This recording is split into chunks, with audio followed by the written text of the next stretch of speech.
This is the new Ford Mustang, and this is what it does.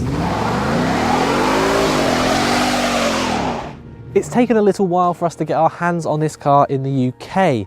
And now that we have, it's our job to find out if it's more than just a one-trick pony. Something tells me it's going to be fun finding out. While the Mustang might be new to UK shores though, its history can be traced back 50 years, during which time it's clocked up more than 9 million sales. Most of those sales have been in the US though, where the Mustang's popularity has been founded on its predictability. Because if you buy a Mustang, you know 3 things. It'll be loud, it'll look great, and it'll be cheap. Now, we already know this UK car has got the first 2 of those points covered, and with prices for the V8 model starting at just £33,000, it appears to offer remarkable value for money. That's not least because, as well as the wow factor, the Mustang is also reasonably practical, with a boot that'll swallow a couple of cases and back seats that, while a squeeze for adults, are at least roomier than you'll find in something like a Porsche 911.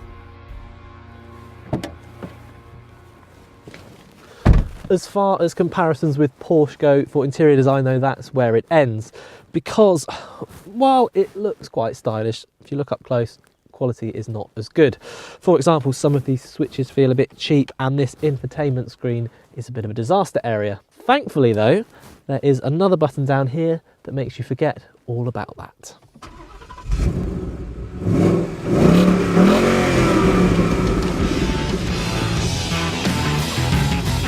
Ford does offer the Mustang with a 4-cylinder turbocharged petrol engine, but that's a bit like ordering a rare steak and asking for it with broccoli rather than chips.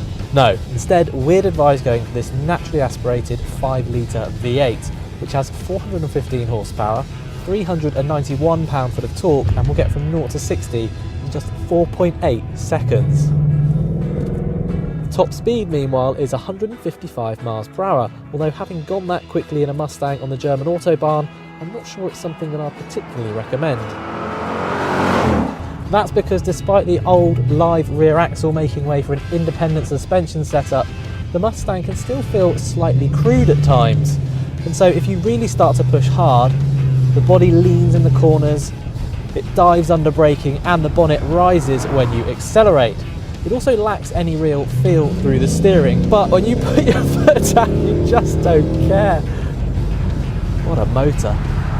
It's also a big, wide car and can therefore feel a bit intimidating to drive quickly.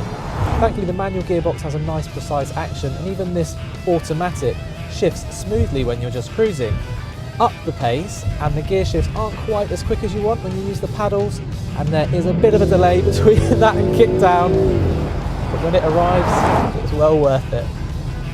While it doesn't feel dynamically as tied down as a Porsche or a Jaguar F-Type, that does bring with it an unexpected side effect, which is that the Mustang is actually more involving at slower speeds.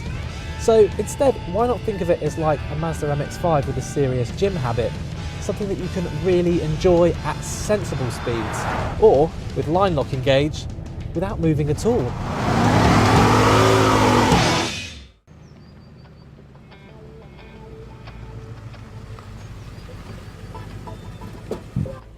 Other points to note is that the Mustang is also available as a slightly wobbly convertible, and that the V8 drinks like it's on a stag do. Ford might have managed to come through EU fuel tests with a figure of 21 miles per gallon, but in reality you'd be wise to bank on less than that.